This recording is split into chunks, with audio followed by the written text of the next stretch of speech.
There are those who equate the word nonviolence with the word timidness. A nonviolent person is the one who doesn't stand up, who's willing to get pushed around, a coward. Nothing could be further from the truth. It takes a great deal of bravery to use nonviolence, more than it does to use violence. In this video, Tushar Gandhi, the great-grandson of M.K. Gandhi, explains why we need to be more aggressive and confrontational in our approach to nonviolence, which Gandhi referred to as Satygraha. Thank you so very much for giving me this opportunity to speak to your audiences on 30th January on Bapu's Martyrdom Day. The importance today of that is that at that time, too, India had sunk into a kind of insanity of hate, and it was threatening to consume the just born nation in its birth pangs itself. And it was Bapu's martyrdom that shocked the people and restored sanity in the country, which lasted for about 50 years, almost for 50 years. And then the degeneration started all over again. And today, unfortunately, we see ourselves reaching the same level of hate and violence and the institutionalization of hate and the legitimization of hate in our society as much as it was present in 47, 48. Unfortunately, today we don't have a Gandhi who can sacrifice himself and again shock us into sanity one more time. This time we need to find that. And so 30th January becomes a very important reminder of what can still happen and how today we have to find our sanity ourselves. There is nobody who's going to point the way to us. There's nobody who's going to shock us into the sense of reality of what we are doing to ourselves and this nation. And so it's very important that the message of peace and coexistence, peaceful coexistence with respect and honor, be spread as radically.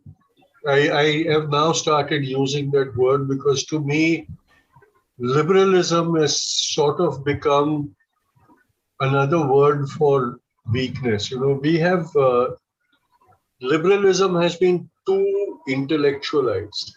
I feel that we liberals are living in the kind of period that Congress existed in before Bapu came back from South Africa and shook it out of its sort of sense of satisfaction with what they were doing, confined to intellectual groups, confined to urban areas, basically a debating society which would meet after a gap or a period, and each and every leader would just be showing off their prowess in speaking and making big speeches, which meant nothing outside of that convention. As soon as that convention was over, the things said over there were forgotten. And so they had no effect. And today, unfortunately, liberals are in that state where we talk amongst each other. We show off amongst each other. We say wonderful things. But when it comes to action, we see that the public space is completely occupied by the radicalized fanatics. I know I should not tar everybody with the same brush. There are people who are going out in society and doing their bit. We saw and we continue to see Professor Tripathi at his age going into the communities and spreading the message. But it needs to be multiplied much more.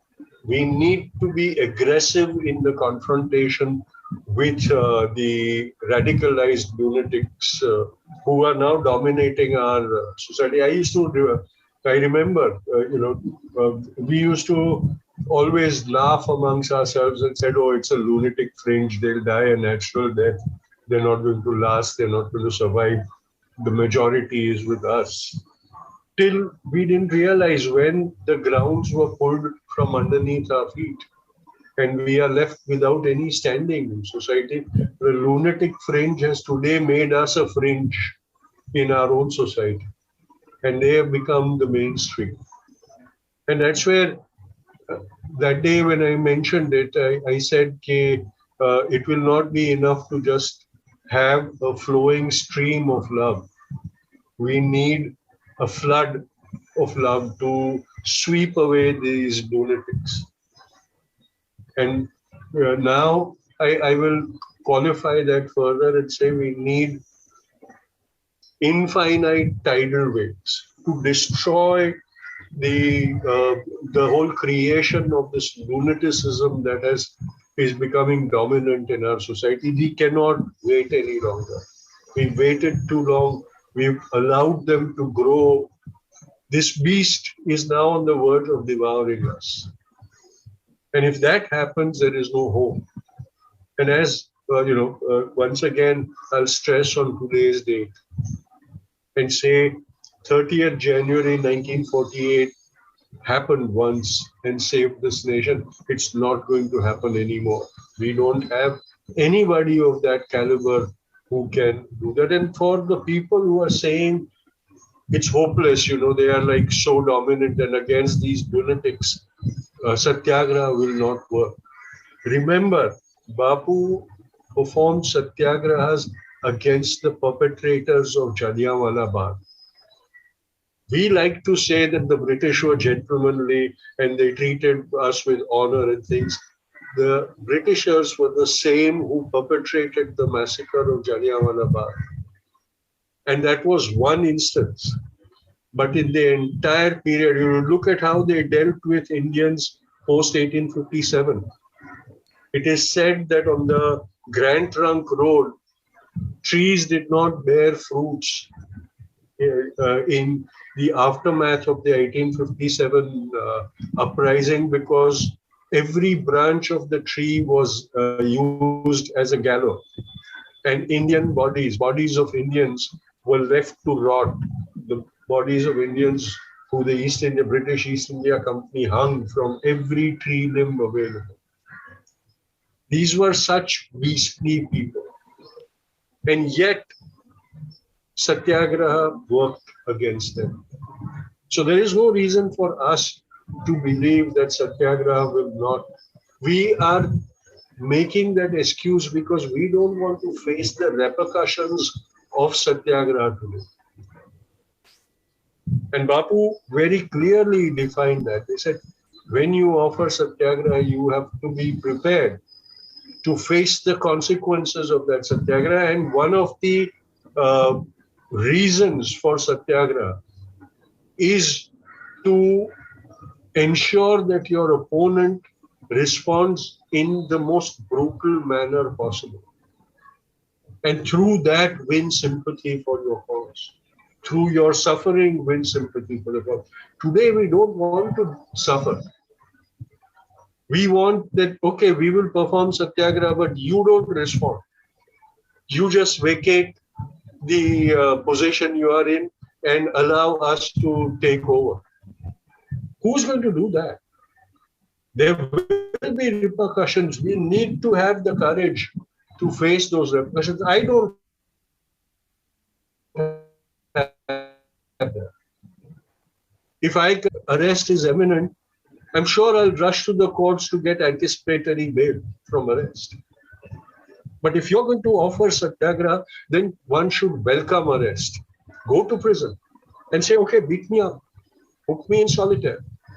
Look what we are doing. The Yelgar Parishad leaders are rotting in jail. The students who offered Satyagraha against CAA in Delhi are rotting in jail. We do fancy posts on social media. But are we going and saying, okay, arrest us also, we are going to be in jail. If you're not going to allow them freedom, if you're going to lock them up, we're going to go into the jails and fill up your jails till you get fed up of keeping us in prison. We did that against the British. Every time there was a Satyagraha, the British were taxed because their prison systems were overextended. They could not cope with the number of Indians they had to put in prison and look after. And that is where their defeat happened. But we don't want to do that. We will grieve the death of Stan Swami. But did we go and say that if you are not going to offer civil liberties to Stan Swami, we're going to go and fill up your jails and suffer the same consequences that you're forcing on that old, frail, sick man? He died in prison.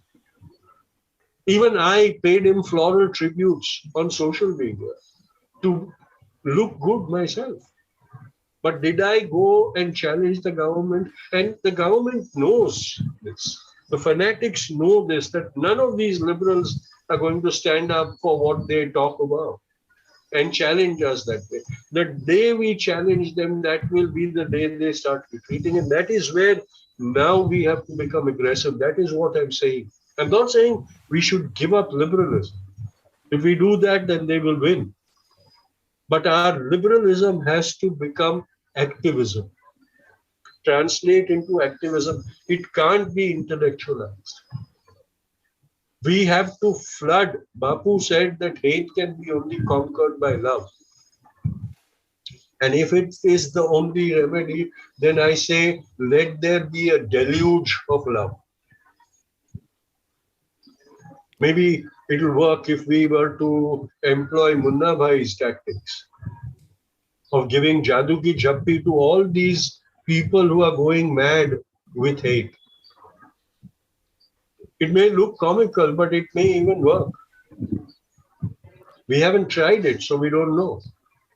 But now we are in such a position that we need to try every possible remedy to counter this venom of hate that is so prevalent in our society. Thank you. If I can add one more question. I recently interviewed Anand Patwardhan, who reminded me that there was a time between Pune Pact and 1947 when there was heavy pressure put by Gandhians and by Gandhi himself, of course, on temples and so on to open their doors to Dalits, to take concrete moves to abolish caste system. And somehow that has, I know that mostly we focus on the actual structures of power in the BJP and so on and the RSS, and we should. But even the so-called, I don't know if we call them progressive, but they certainly think of themselves as sort of liberal religious institutions, they haven't done that kind of thing in recent years. Are there even smaller sort of steps that we can take, especially around this caste issue, that may make some dent in this machine? I'll just give you an example of what Bapu did in his own lifetime, apart from all the other measures that he set into place. Even in going to prison, in the British prison system, there was a system that when a new batch of prisoners were brought to the prison, the jailers and the wardens would ask for the caste of the prisoners. And then they would decide who was of the lowest caste amongst that group of prisoners. And those prisoners would be assigned the duty of cleaning the bucket latrines in the cells of prisoners. That was the prevalent system. On the first day of imprisonment, that was what the wardens and the jailers did in prison. So Bapu instructed Satygrahis. He said, when they come to ask for your caste, those who are of the highest caste in the caste hierarchies amongst the prisoners, I want you to volunteer for the duty of emptying and cleaning the bucket latrines of the state and defeat this institutionalization of caste. Today, look what happens. As soon as elections are announced, you get these sickening videos of candidates and leaders going to Dalit homes and having food with the Dalits and making a show of their being so liberal and progressive and forward. What they are doing is they are institutionalizing the caste system. by saying that, we need these Dalits to remain Dalits so that 5 years down the line, I can come back and have a meal, make a pretense of having a meal with them. And everybody is doing that. The Congress leaders used to do that. The BJP, because it lacks any kind of original sense, always copies what the Congress used to do before. So we can't expect any originality from them. But these are the rituals that have to be broken in practice. How many, you see social media is flooded by horrifying videos of Dalits made to enter the sewers and manholes to clean the sewage, choked up sewage and things, and they're covered in sewage from head to foot. And everybody will say, oh, so bad, it's so bad, so bad. Why can't the progressives go and say, no, if the next time I see a choked sewage, I'm not going to allow a Dalit to jump in and clean it, I'll do it myself. Nobody will do that. And if we don't do that, how is it going to change? And that is the problem. That is the effectiveness of Gandhiism, is where those satyagrahis who were trained in that kind of practice where caste traditions were defied and broken, for the rest of their lives never went back to those casteist practices. That is what we need to do today, not these rituals and tamashas. And once we start doing that, then the hypocrisy of these casteist radicals will be automatically exposed. And you will not have to win a few votes, you will not have to publish sham photographs where the Dalit is eating in a separate utensil and drinking from a separate utensil, and you are sitting next to him or her and eating in a disposable plate, so that you don't get contaminated, but you need to do it for the photograph, for a few votes. The shamelessness has reached that level that they don't even try to hide their hypocrisy in the image.